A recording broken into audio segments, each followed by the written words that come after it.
እጆቻችን ወደተንጸሎ አንደበታችን በመኝታ ልቦናችን አንደበታችን በጸሎት የተጋ መሆን ያስፈልጋል።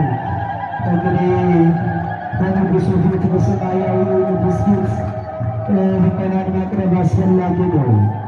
እንግዲህ ዙፋኑን የዘረጋ ንጉሥ በዙፋኑ ላይ የተገለጠ ንጉሥ በፊታችሁ ስታገኙ ወዲያውኑ እንግዲህ ወገኖች እግዚአብሔርን እንኳንስ ሰማያዊውን ንጉሥ ሰማያዊውን ዳኛ የሰማይና የምድር ፍርድን በአንድነት የሚሰጠውን ምድር ያለ ሰላማችን እንዲበዛ ችግራችን እንዲወገድ እንደ በውስጣችን አስጨናቂ የሆነው ነገር ሁሉ እንዲወገድ ፍርድ የሚሰጠው እዚህ ዓለም ያለው ሁኔታችን ሁሉ እንዲሳካ የሚያስተካክለው የዘላለማዊ ውሳኔን የሚሰጠው ንጉሥ በፊታችሁ በዙፋኑ ላይ ከብሮላችኋል።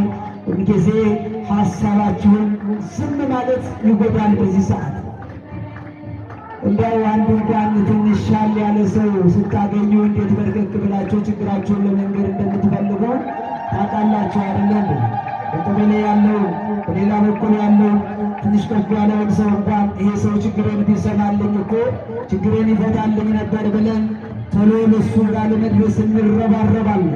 አሁን በዙፋኑ ላይ ያለው የሰዎችን ሁሉ ችግር ለመስማት ሐዘናቸውን፣ ጭንቀታችንን የሁላችንን ለማዳመጥ ዙፋኑን የዘረጋ ለፍርድ አሁን የቆመ እግዚአብሔር አምላካችን ሁልጊዜም ፈራጅ ሆነ፣ ሁልጊዜም ዳኛ ሆነ፣ ሁልጊዜም ቅን ፍርድን የሚፈርደው እግዚአብሔር በዛሬው ዕለት ደግሞ